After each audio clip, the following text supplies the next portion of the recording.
Hello मेरे बच्चों, कैसे हैं आप। मैं डॉक्टर सुशील आपको फिजिक्स में हेल्प चैनल में तहे दिल से स्वागत करता हूं। आजकल हम कर रहे हैं क्लास 11 की केमिस्ट्री कोर्स का कर रहे हैं चैप्टर नंबर 5। लास्ट क्लास में हमने एनसीईआरटी का जो टॉपिक कराया था वह बताया था जो अणुगति सिद्धांत होता है वह क्या होता है, और कुछ नए एडिशंस की बुक में बीच में एक और टॉपिक को डाला गया है, और वह टॉपिक हमारा है गतिज ऊर्जा तथा अणुक गतिक। जो हमने लास्ट टॉपिक पढ़ाया था ये उससे पहले डाला गया है, जो नए एडिशंस की बुक है।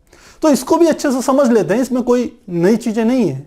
यदि आपको पिछले टॉपिक समझ में आते हैं तो वही हम कह सकते हैं, उन्हीं से ये चीजें निकल करके आती है। तो पहली बात कि आखिर गतिज ऊर्जा और अणुगतिक क्या हुआ। अभी तक हम क्या जो अध्ययन कर रहे हैं वो गैसों का अध्ययन कर रहे हैं, और आप जानते हैं गैस छोटे छोटे अणुओं से मिलकर के बनी होती है, और वह अणु भी हमने बताए थे कि अनियमित गति करते हैं, जिसे हम ब्राउनी गति कहते हैं, जिसे हम जिगजैग मोशन कहते हैं। अर्थात उनकी गति को आप प्रिडिक्ट नहीं कर सकते, उसका पूर्वानुमान नहीं लगा सकते कि अब अणु टकरा करके किस दिशा में जाएगा। और आदर्श गैस के अणुओं में जो गुण होते हैं उनकी चर्चा हमने पिछली क्लास में कर ली थी कि उन अणुओं के बीच में किसी प्रकार का कोई आकर्षण बल कार्य नहीं करता। हम कहते हैं उन अणुओं में जब वो टकराते हैं तो उनकी टक्कर पूर्ण प्रत्यास्थ होती है। अणुओं के आयतन की तुलना में जो हम कह सकते हैं जो बर्तन का आयतन होता है वो बहुत ज्यादा होता है। तो ये सारी चर्चा हमने आदर्श गैस के संबंध में पिछली क्लास में कर चुके थे। यहां पर हमने समझना है उन अणुओं की गतिज ऊर्जा को, और साथ ही हमने समझना है अणुक गतिक को। तो अब इसको समझते हैं। आप जानते हैं यदि हम कोई एक फ्लास्क ले लें, हम कोई एक बर्तन ले लें, मान लेते हैं ऐसा एक बर्तन लिया, इसमें छोटे छोटे बहुत सारे अणु हैं, और यह अणु क्या करते हैं, कोई अनियमित गति करते रहते हैं, कोई इधर कोई इधर, कोई ऐसे कोई ऐसे, तो कोई भी रुका हुआ तो कोई भी नहीं है। अब मान लेते हैं हम इन अणुओं को नामांकित कर दें। मान लेते हैं इस अणु की ऊर्जा हो गई, जो वेग हो गया इसका किसी क्षण, वो हो गया u1, दूसरे का हमने कहा u2, तीसरे का u3, चौथे का u4, और इसी प्रकार u5, u6, u7 हमने मान लिया। तो हम कह रहे हैं कि ये अणु लगातार क्या कर रहे हैं, गति कर रहे हैं। अब आप किसी एक अणु की गति को कैलकुलेट नहीं कर सकते, आप पूरे के पूरे गैस के अणुओं का एक हम कह सकते हैं औसत गति कैलकुलेट कर सकते हैं, और वो कैलकुलेट करके कैसे आती है, वो हमारी आती है दाब ऊर्जा से। तो फिलहाल तो हम यहां पर सबसे पहले ये देखते हैं कि यदि किसी गैस में बहुत सारे अणु हों जिनकी हम कह सकते हैं जो गति है, वेग जो है उनका u1, u2, u3, u4, u5, u6 है, तो उनका औसत वेग क्या होगा। तो हम समझते हैं, लिखते हैं, चूंकि औसत वेग जिसे हम u से रिप्रेजेंट करेंगे, ये होगा u1 plus u2 plus u3 plus dot dot dot. और यदि हम कह रहे हैं इसमें अणुओं की संख्या n है तो किससे भाग दे देंगे, इसे n से भाग दे दीजिए आप। तो यह हमारा क्या आ जाएगा, औसत वेग निकल करके आ जाएगा। अब औसत वेग तो आप समझ गए होंगे। अब यदि हम किसी एक पर्टिकुलर ताप पर, आपको हमने पहले भी बता चुके हैं कि जैसे जैसे आप ताप को बढ़ाएंगे वैसे वैसे अणुओं की गतिज ऊर्जा में वृद्धि होगी, क्योंकि हम कह रहे हैं कि जब आप ताप बढ़ाते हो, ताप क्या है, एक प्रकार की ऊर्जा है, ऊष्मीय ऊर्जा है। वह ऊष्मीय ऊर्जा जब अणु प्राप्त करते हैं तो उनकी ऊष्मीय ऊर्जा परिवर्तित होती है अणुओं की गतिज ऊर्जा के रूप में। अर्थात जैसे जैसे किसी गैस को, किसी निकाय को आप गर्म करते हैं, वह जिन अणुओं से मिलकर के बना होता है उन अणुओं की गतिज ऊर्जा में वृद्धि होती है। ताप बढ़ाओगे तो ऊर्जा में वृद्धि होगी, ताप घटाओगे तो ऊर्जा में कमी होगी। और यही हमने आपको चैप्टर के स्टार्टिंग में बताया था कि द्रव्य की 3 अवस्थाओं का भेद भी इस कारण से होता है। आप देखते हैं कि जो बर्फ होती है उसका ताप बहुत कम होता है, तो अणु उसमें एक दूसरे के समीप चिपके हुए रहते हैं। ताप थोड़ा सा बढ़ा दिया, वही ठोस बर्फ किसमें परिवर्तित हो जाती है, जल में परिवर्तित हो जाती है। अणु थोड़ी डिस्टेंस में आ जाते हैं, और उसी जल को जब आप बहुत गर्म करते हैं तो वो क्या होता है, वेपराइज हो जाता है, यानी कि गैस में, वाष्प में परिवर्तित हो जाते हैं, जिसके अणु बहुत दूर होते हैं। इसका अर्थ है ताप बढ़ाओगे तो अणुओं की गतिज ऊर्जा बढ़ेगी, ताप घटाओगे तो अणुओं की गतिज ऊर्जा घटेगी। तो अब यदि हम किसी गैस के अणुओं की गतिज ऊर्जा में, या आप कह सकते हैं अणुओं की गति तथा हम कह सकते हैं अणुओं की संख्या के बीच में एक ग्राफ प्लॉट करें, तो देखते हैं वो ग्राफ कैसा आएगा। ग्राफ बनाते हैं। हमने कहा किस किस के बीच में, यह है अणुओं की गति, यानी कि x अक्ष पर गति इधर की ओर जाने पर गतिज बढ़ रही है, अणुओं का वेग बढ़ रहा है, आप ये कह सकते हैं। और यह हमारा है अणुओं की संख्या, अणुओं की संख्या। तो अब इन दोनों के बीच में जब एक ग्राफ खींचते हैं तो एक पर्टिकुलर ताप यदि हम ले T1 तो हम देखते हैं हमारा ग्राफ इस प्रकार से आता है, इस प्रकार से आता है। ये किस ताप पर है? ये हमारा T1 ताप पर है, ये T1 ताप पर है हमारा, कि देख रहे हैं कि, और ये ग्राफ यदि आप ध्यान दीजिए, इसको थोड़ा सा मैं और ऐसे कर लूं, ऐसे करके कर लूं, इस तरीके से। तो यहां पर एक ग्राफ में यदि आप ध्यान दीजिए तो इस ग्राफ में आप देख रहे होंगे स्टार्टिंग का पोर्शन लगभग 0 के समीप है और अंत का पोर्शन थोड़ा सा आगे बढ़ रखा है। जो बीच का पोर्शन है वह हमारा एक पीक को दर्शा रहा है, एक कह सकते हैं एक शीर्ष को दर्शा रहा है। अब इस ग्राफ को यदि समझे तो देखो, ग्राफ समझना काफी आसान है, आप अपने से कोरिलेट करके समझोगे तो ये आसान लगेगा आपको। मान लेते हैं आपकी क्लास में बहुत सारे बच्चे हैं। अब हम कहें कि आपकी क्लास में आपको हम कह सकते हैं जो पतले बच्चे हैं, जो काफी पतले हैं, कुछ मोटे हैं, कुछ एवरेज हैं, यदि उन्हें आपको एक क्रम में रखना हो तो क्रम क्या होगा? मान लेते हैं यहां पर उन बच्चों को रख रहे हैं जिनका हम कह सकते हैं वेट बहुत कम है, जो बहुत कमजोर हैं, पतले हैं, उन यहां से शुरुआत कीजिए। तो आप देखेंगे आपकी क्लास में जो बहुत पतले बच्चे होंगे उनकी संख्या बहुत कम होगी, और जैसे जैसे आगे बढ़ेंगे वैसे वैसे पतले से और मोटे तक पहुंचने तक उसके बीच में जो एवरेज बच्चे होंगे वो सारे के सारे मध्यम स्थिति में होंगे। यह आप इस समय से भी इस तरीके से भी समझ सकते हैं कि आप अपनी क्लास के बच्चों को वेट के अकॉर्डिंग, उनके भार के अकॉर्डिंग क्या करिए, एक औसत रूप में लाइए, या लंबाई के अकॉर्डिंग औसत रूप में लाइए। तो आप देखेंगे कुछों की लंबाई बहुत छोटी होंगी, जो नाटे होंगे, यदि लंबाई के अनुसार बढ़ोगे तो वो यहां पर आ रहे हैं। जैसे जैसे आगे बढ़ेंगे सामान्य लंबाई के बच्चे आपको मिलेंगे। तो बीच का हिस्सा वो है जिनकी संख्या सबसे अधिक है। ये देखिए, यह है अणुओं की संख्या। तो ये अणुओं की संख्या सबसे मैक्सिमम यहां है, पीक पर है। यानी कि ये वाला जो क्षेत्र है वो औसत को दर्शा रहा है एक प्रकार से। जिन अणुओं की, जिन कह सकते हैं, यदि आपने छात्रों का एग्जांपल लिया है तो उन छात्रों की बात कर रहा है जिनका कि आप कह सकते हैं भार कह लीजिए, या जिनका आप कह सकते हैं लंबाई कह लीजिए, एक औसत है। क्लास के मैक्सिमम बच्चे उसी हाइट के, उसी उम्र के, उसी वेट के आपको मिलेंगे। जिनका वेट, जिसकी उम्र, जिसकी हम कह सकते हैं हाइट बहुत कम होगी, ऐसे बच्चों की संख्या बहुत कम होगी। और ठीक इसी प्रकार से जिन बच्चों की उम्र ज्यादा हो, जिन बच्चों का वेट बहुत ज्यादा हो, जिन बच्चों का हम कह सकते हैं कुछ और या लंबाई बहुत ज्यादा हो, उनकी संख्या भी आपको कम मिलेगी।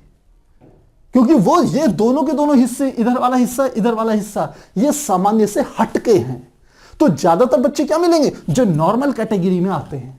चाहे आप इसको क्लास में आप कह सकते हो बिल्कुल डल बच्चे, जो बुद्धू बच्चे जिन्हें आप कहते हैं, जिनके मार्क्स कम आते हैं, उनकी कैटेगरी से प्रदर्शित कीजिए, उन बच्चों की संख्या भी कम होगी। जो बिल्कुल 90 से ऊपर लाने वाले बच्चे होंगे, 80-90 वाले, उसकी संख्या भी कम होगी। एवरेज बच्चे कौन से होंगे? जिनके मार्क्स 50 से 60 के बीच में, 45 से 75 के बीच में आते होंगे, इन बच्चों की संख्या क्या होगी? सबसे ज्यादा होगी। तो ये ग्राफ बिल्कुल वैसे ही है। अब हमने क्या कहा कि ये उन अणुओं को प्रदर्शित कर रहा है, ये वाला हिस्सा जिनकी गतिज ऊर्जा कम है, यानी कि इस बिंदु पर 0 0 मूल है। यहां पर अणुओं की संख्या भी 0 है और उनकी गतिज ऊर्जा भी 0 है। जैसे जैसे आगे बढ़े देख रहे हैं अणुओं की संख्या में तेजी से वृद्धि हो रही है और उनकी गतिज ऊर्जा आगे की ओर बढ़ रही है। तो ये वाला जो हिस्सा है, ये वाला हिस्सा, ये उन अणुओं को प्रदर्शित करता है जिनकी गतिज ऊर्जा की संभावना यानी कि मोस्ट प्रोबेबिलिटी जिसे इंग्लिश में कहते हैं, उनका जो वेग है, अधिक संभावना उनकी इस वर्ग में आएगी, यानी कि इस वाले में। तो यहां पर अणुओं का जो ये वेग होगा इसे कहेंगे यानी कि गति, MP मोस्ट प्रोबेबल, यानी कि अधिक संभाव्य। क्या कहा मैंने? यदि वेग U MP से रिप्रेजेंट कर रहा हूं, वह अणु या उन अणुओं की संख्या, वह अणु जिनका वेग सामान्यतः अन्य अणुओं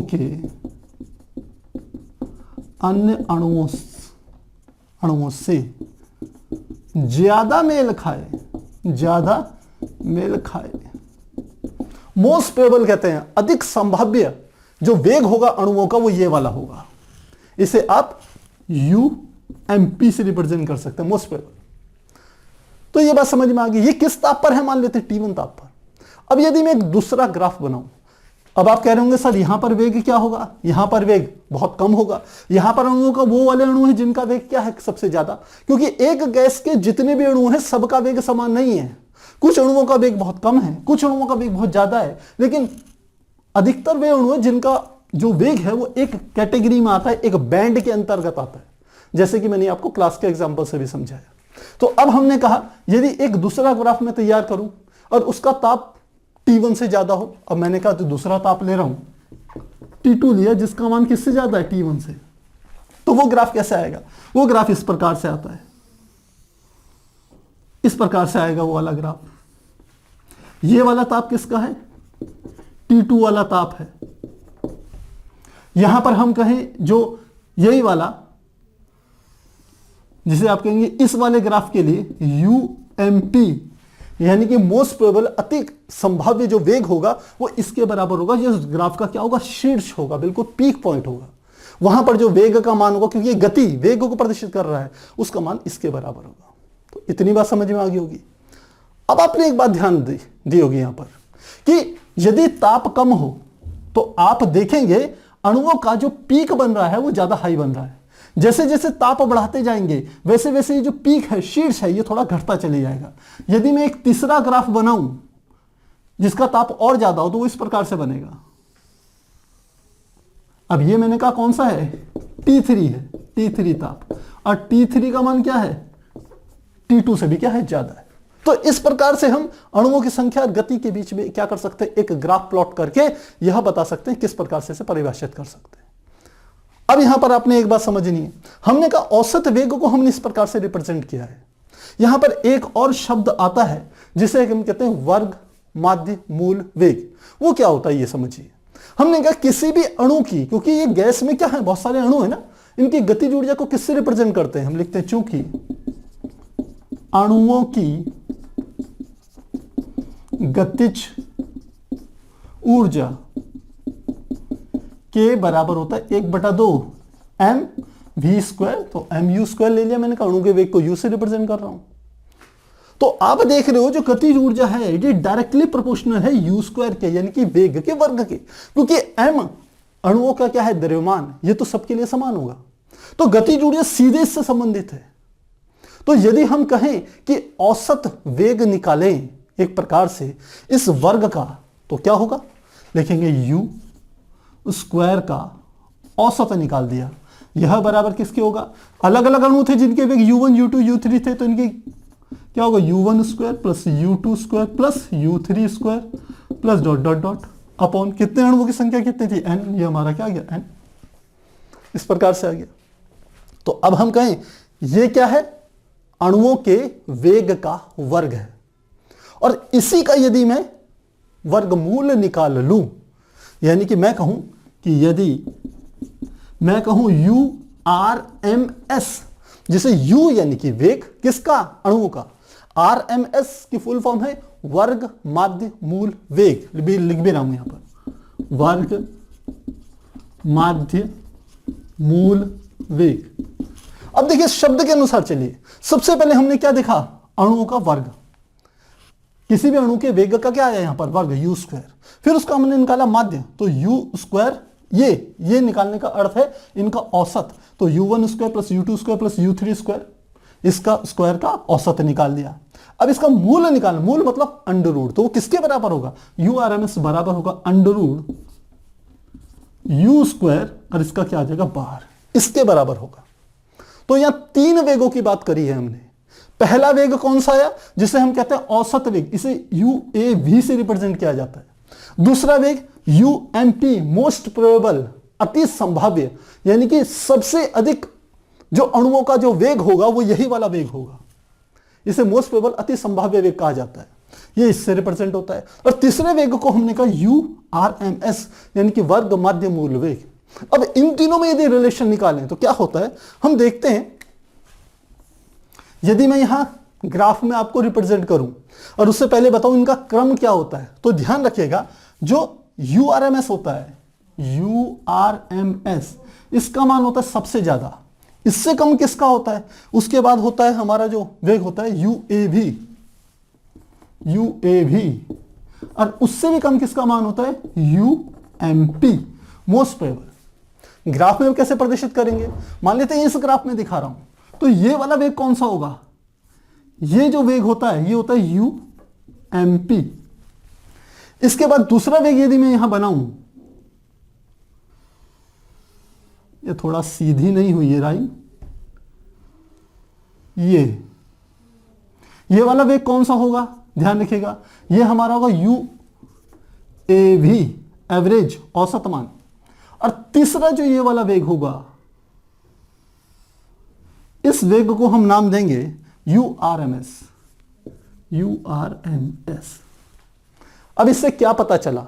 ग्राफ से यह पता चला कि सबसे अधिक अणुओं की संख्या जो है, जो वेग जिसका मान अति संभाव्य है UMP, वह वे वेग है जिसमें कि अणुओं की संख्या सबसे ज्यादा है। उससे थोड़े कम अणु ऐसे हैं जिनका की वेग UAV के बराबर है, और सबसे कम अणुओं की संख्या उनकी है जिनका वेग URMS यानी कि रूट मीन स्क्वायर यानी कि वर्ग मध्य मूल वेग के बराबर है।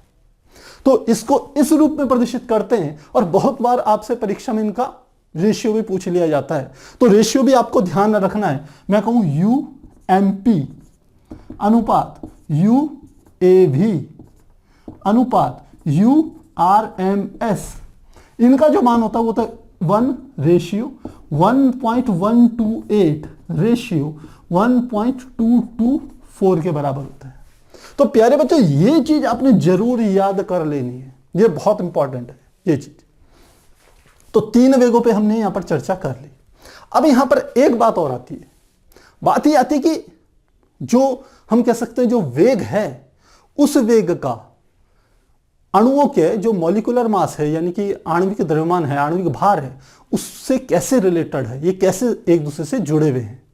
तो इसको यदि मैं बनाना चाहूं तो यहां पर इस वाले डायग्राम को थोड़ा मिटा देता हूं, इसकी आवश्यकता नहीं है। अब हम इसी ग्राफ को एक बार दोबारा से प्लॉट कर रहे हैं। यहां पर हम ले रहे हैं अणुओं की संख्या, और यहां पर हम जो ले रहे हैं वह अणुओं की गति ही ले रहे हैं, इसी के बीच में ग्राफ खींच रहे हैं। अब एनसीईआरटी के अकॉर्डिंग उन्होंने 2 गैसों का आपस में तुलना करी हुई है, एक है क्लोरीन और एक है नाइट्रोजन। एक क्लोरीन का अणु ले लीजिए, एक नाइट्रोजन का अणु ले लीजिए, या एक बर्तन में आप क्लोरीन ले लीजिए और सेम उसी आयतन के बर्तन में क्या ले लीजिए, एक दूसरे में आप क्या कर लीजिए, नाइट्रोजन ले लीजिए। अब उनके एक सिंपल सा ताप ले लीजिए, T बराबर 300 केल्विन हमने एक ताप ले लिया। इस पर यदि दोनों अणुओं की गति तथा अणुओं की संख्या के बीच में ग्राफ खींचे, देखिए यह ग्राफ किसको प्रदर्शित कर रहा है, फिर से बता रहा हूं कि मेरे पास 100 अणु हैं किसी गैस में, तो 100 अणु में से कितने प्रतिशत अणुओं की गतिज ऊर्जा कम है, कितने प्रतिशत अणुओं की गतिज ऊर्जा सबसे ज्यादा है, और कितने प्रतिशत अणुओं की गतिज ऊर्जा औसत दर्जे की है। यह ग्राफ इसको प्रदर्शित करता है, ये वाला ग्राफ भी यही बात बता रहा है आपको। तो यहां पर हमने ताप दोनों के लिए क्या ले रहे हैं, 300 केल्विन ले लिया। पहले यदि ग्राफ खींचे हम क्लोरीन का, तो हम किस किस के बीच में देख रहे हैं, क्लोरीन तथा नाइट्रोजन के बीच में ग्राफ ड्रॉ कर रहे हैं। आप जानते हैं क्लोरीन का जो हम कह सकते हैं आणविक भार होगा, आणविक द्रव्यमान होगा, वो नाइट्रोजन के अणु से क्या होगा, ज्यादा होगा। तो इस हिसाब से देखें तो ये इस प्रकार से आता है, इसका ग्राफ ऐसे करके आता है। नाइट्रोजन का ड्रॉ करें तो नाइट्रोजन का इस प्रकार से आता है, ऐसे करके आता है। तो ये किसको प्रदर्शित करता है, ये Cl2 के ग्राफ को प्रदर्शित कर रहा है, और यह प्रदर्शित कर रहा है नाइट्रोजन के ग्राफ को प्रदर्शित कर रहा है। यदि इन तीनों वेगों की बात करें तो ये बिल्कुल उसी सीक्वेंस में रहेंगे। सबसे पहले ये वाला आएगा, ये क्या होगा, UMP, मोस्ट प्रोबेबल, अत्यधिक संभाव्य अणुओं का जो वेग होगा वो ये वाला है, ये जो वेग है U, जिसे मैंने कहा MP। दूसरे में देखेंगे यहां पर आएगा, तो दूसरे नंबर पे हमने कहा था UAV, और सबसे कम जो ये है ये वाला हमारा URMS। तो इस प्रकार से हम क्या कर सकते हैं, इसको समझ सकते हैं। यहां आपने जो ध्यान देने वाली बात इन दोनों ग्राफों में है वो ये है कि जो हल्के अणु वाली गैस होगी, एक ऐसी गैस जिसका आणविक द्रव्यमान या आणविक भार कम हो, उसके जो औसत अणु होंगे उनका वेग क्या होगा, ज्यादा होगा। आप देख रहे होंगे नाइट्रोजन ताप दोनों का सेम है, ये Cl2 गैस का भी और N2 गैस का भी ताप क्या है, क्लोरीन और नाइट्रोजन दोनों गैसों का ताप तो सेम है, लेकिन ये ग्राफ थोड़ा आगे खिसका हुआ यहां पर, इसलिए इसका जो ताप होगा, ये वाला जो ताप होगा वो इस वाले ताप से क्या होगा, ज्यादा होगा। इसके अणु हल्के हैं तो इनकी गतिज ऊर्जा ज्यादा होगी, ये ज्यादा तेज गति से क्या करेंगे, आगे की ओर भागेंगे। क्लोरीन का अणुओं का जो हम कह सकते हैं आणविक द्रव्यमान है, आणविक भार है, वो नाइट्रोजन के अणुओं की तुलना में क्या है, ज्यादा है, इसलिए इनका वेग इतना ज्यादा नहीं होगा। तो इस प्रकार से हम गतिज ऊर्जा तथा अणुक गति को इस प्रकार से समझ सकते हैं। मेन बात आपने जो समझनी है इसमें की पॉइंट, वही पहला यह समझना है, पूरी इस कह सकते हैं डेरिवेशन का निचोड़ पहला यह है कि जैसे जैसे आप ताप बढ़ाओगे अणुओं की गतिज ऊर्जा में वृद्धि होगी, पहली बात। दूसरी बात, जब आप अणुओं की संख्या और गति के बीच में एक ग्राफ ड्रॉ करते हैं किसी ताप पर, तो आप देखते हैं कि सबसे कम गति वाले अणुओं की संख्या भी बहुत कम होती है, सबसे अधिक अणु वाले अणुओं की संख्या भी बहुत कम होती है, सबसे अधिक गति वाले अणुओं की संख्या वो भी कम होती है। सबसे अधिक संख्या किसकी होती है, जिनका जो हम कह सकते हैं वेग सबसे ज्यादा होता है, वो औसत अणुओं की संख्या सबसे ज्यादा होती है, पहली बात। दूसरा, हमने यहां पर ये लास्ट में ये समझाया कि जैसे जैसे आणविक द्रव्यमान या आणविक भार बढ़ेगा वैसे वैसे अणुओं की गतिज ऊर्जा क्या होगी, घटेगी। जितने ज्यादा अणु हल्के होंगे उनका वेग उतना ही ज्यादा होगा, जो कि हम यहां पर देख रहे हैं कि नाइट्रोजन के अणुओं का जो वेग है वो ज्यादा है, ये किसके तुलना में, क्लोरीन के अणुओं के वेग की तुलना में, जबकि दोनों का ताप क्या है, 300 केल्विन पर हमने रखा हुआ है। तो इस प्रकार से समझेंगे, आप इसे नोट कीजिए, फिर हम आगे कंटिन्यू करेंगे।